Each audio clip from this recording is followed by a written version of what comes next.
Halo semuanya, how are you today? Semoga selalu sehat dan bahagia. Di video kali ini, kami akan bahas sedikit tentang proses penyusunan dari APBD, pembahasan rancangan peraturan daerah atau Raperda dari APBD, dan yang ketiga yaitu pelaksanaan dari APBD. Enjoy the video guys!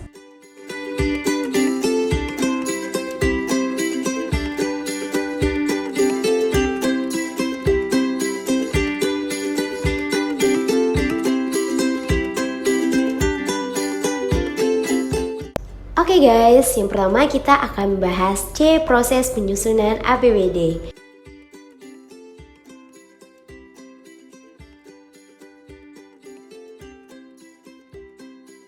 APBD merupakan rencana keuangan tahunan pemerintah daerah yang disetujui oleh DPRD dan ditetapkan dengan peraturan daerah. Untuk menyusun APBD, pemerintah daerah harus terlebih dahulu menyusun rencana kerja pemerintah daerah (RKPD) yang merupakan penjabaran dari Rencana Pembangunan Jangka Menengah Daerah (RPJMD). Dengan menggunakan bahan dari Rencana Kerja Satuan Perangkat Daerah atau Renja SKPD untuk jangka waktu 1 tahun yang mengacu kepada Rencana Kerja Pemerintah.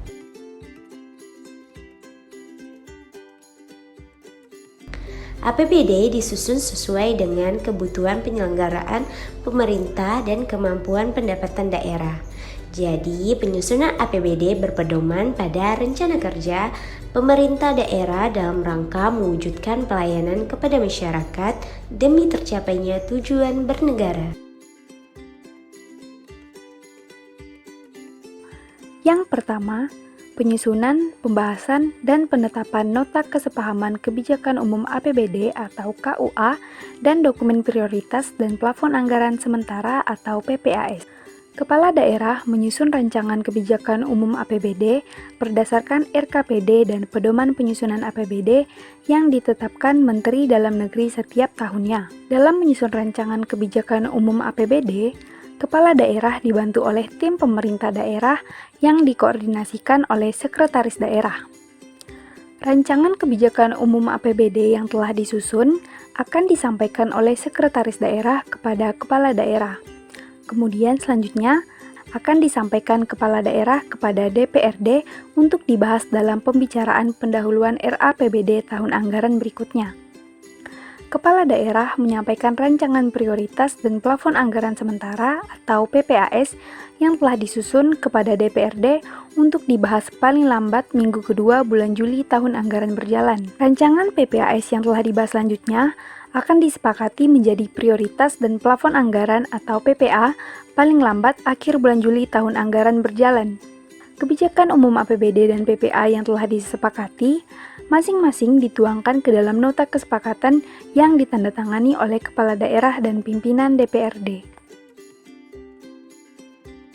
Selanjutnya yang kedua yaitu penyusunan dan penyampaian surat edaran kepala daerah tentang pedoman penyusunan RKA-SKPD kepada seluruh SKPD. Nah, pedoman penyusunan RKA-SKPD disusun sebagai acuan bagi SKPD dalam menyusun RKA-SKPD.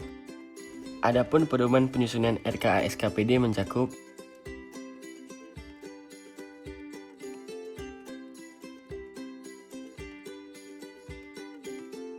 PPKD melakukan kompilasi RKA-SKPD menjadi Raperda APBD untuk dibahas dan memperoleh persetujuan bersama dengan DPRD sebelum diajukan dalam proses evaluasi. Oke guys, lanjut. Pada proses ketiga ini, penyiapan Raperda APBD dilakukan berdasarkan RKA SKPD yang telah disempurnakan oleh Kepala SKPD. Selanjutnya, akan dilakukan komplikasi RKA SKPD menjadi Raperda APBD yang dilakukan oleh PPKD yang nantinya akan disampaikan kepada kepala daerah, yang mana kepala daerah nantinya wajib mengajukan Raperda APBD tersebut yang disertai dengan penjelasan dan dokumen pendukung lainnya kepada DPRD. Nah, hal ini dilakukan guna memperoleh persetujuan bersama antara kepala daerah dan DPRD. Jadi, terdapat 3 proses atau tahapan yang harus kita lakukan nih guys dalam penyusunan APBD. D.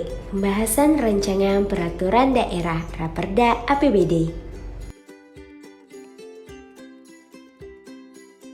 Dimulai dengan pembuatan RKA SKPD atau yang disebut dengan Rencana Kerja dan Anggaran Satuan Kerja Perangkat Daerah yang telah disusun oleh SKPD disampaikan kepada PPKD atau Pejabat Pengelola Keuangan Daerah untuk dibahas lebih lanjut oleh Tim Anggaran Pemerintah Daerah. Pembahasan oleh Tim Anggaran Pemerintah Daerah dilakukan untuk menelaah kesesuaian antara RKSKPD dengan kebijakan umum APBD, prioritas dan plafon anggaran, perakiraan maju yang telah disetujui tahun anggaran sebelumnya, dokumen perencanaan lainnya, capaian kinerja, indikator kinerja, standar analisis belanja, standar satuan harga, dan standar pelayanan minimal. Jika pada hasil pembahasan RKSKPD terdapat ketidaksinambungan, maka SKPD melakukan penyempurnaan. RKA-SKPD yang telah disempurnakan oleh SKPD disampaikan kepada Pejabat Pengelola Keuangan Daerah atau PPKD sebagai bahan penyusunan Raperda tentang APBD dan Rancangan Peraturan Kepala Daerah tentang Penjabaran APBD. Raperda tentang APBD yang telah disusun tersebut akan disampaikan kepada Kepala Daerah. Selanjutnya, Raperda tentang APBD ini akan disampaikan kepada DPRD untuk dibahas lebih lanjut. Akan tetapi, sebelum disampaikan kepada DPRD, Raperda tentang APBD harus disosialisasikan kepada masyarakat. Sosialisasi ini bersifat memberikan informasi mengenai hak dan kewajiban pemerintah daerah serta masyarakat dalam pelaksanaan APBD tahun anggaran yang direncanakan. Nah, setelah melengkapi lampiran-lampiran dan beberapa ketentuan tersebut, serta telah mendapatkan persetujuan dari DPRD, Raperda APBD diserahkan kepada Gubernur atau Menteri Dalam Negeri untuk dievaluasi. Setelah melewati tahapan evaluasi, dapat dilakukan penetapan RAPBD menjadi APBD yang dituangkan dalam Peraturan Daerah atau Perda.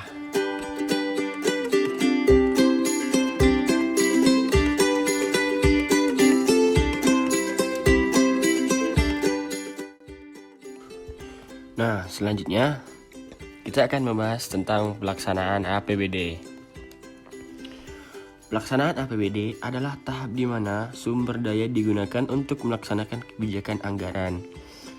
Pelaksanaan anggaran yang tepat tergantung pada banyak faktor, yang diantaranya adalah kemampuan untuk mengatasi perubahan dalam lingkungan ekonomi makro dan kemampuan satuan kerja untuk melaksanakannya.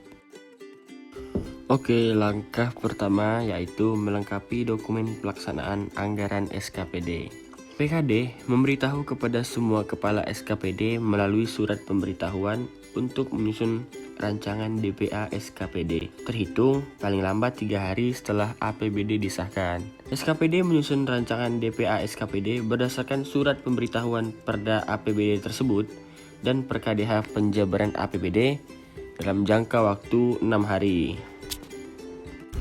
Nah, yang selanjutnya adalah menyusun anggaran kas. Kepala SKPD menyusun rancangan anggaran kas berdasarkan rancangan DPA SKPD yang diserahkan kepada Pejabat Pengelola Keuangan Daerah selaku Bendahara Umum Daerah bersamaan dengan rancangan dokumen pelaksanaan anggaran SKPD paling lambat dalam 6 hari kerja setelah adanya pemberitahuan. Kemudian, TAPD bersama dengan Kepala SKPD melakukan verifikasi rancangan dokumen pelaksanaan anggaran SKPD dan rencana aksi kegiatan SKPD berdasarkan PerKDH penjabaran, yaitu paling lambat 15 hari kerja sejak SKPD yang lolos verifikasi.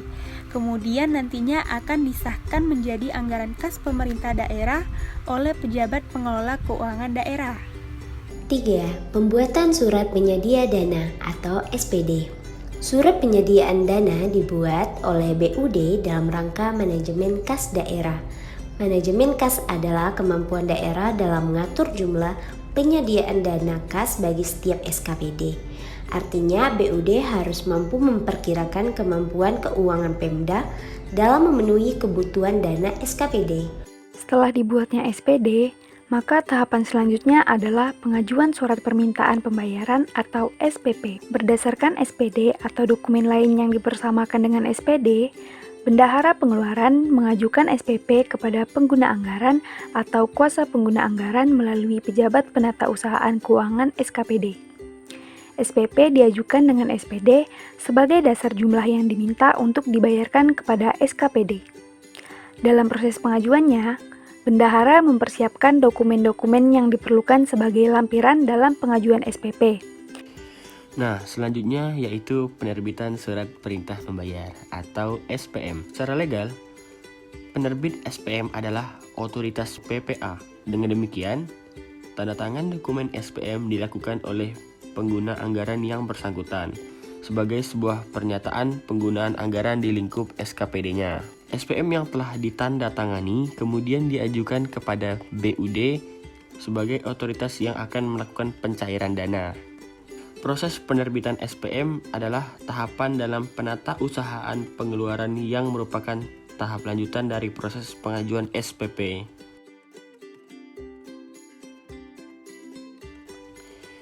SPM dapat diterbitkan jika pengeluaran yang diminta tidak melebihi pagu anggaran yang tersedia dan didukung dengan kelengkapan dokumen sesuai peraturan perundangan. Adapun waktu pelaksanaan penerbitan SPM yaitu diterbitkan paling lambat 2 hari sejak SPP diterima dan apabila ditolak dikembalikan paling lambat 1 hari sejak SPP diterima.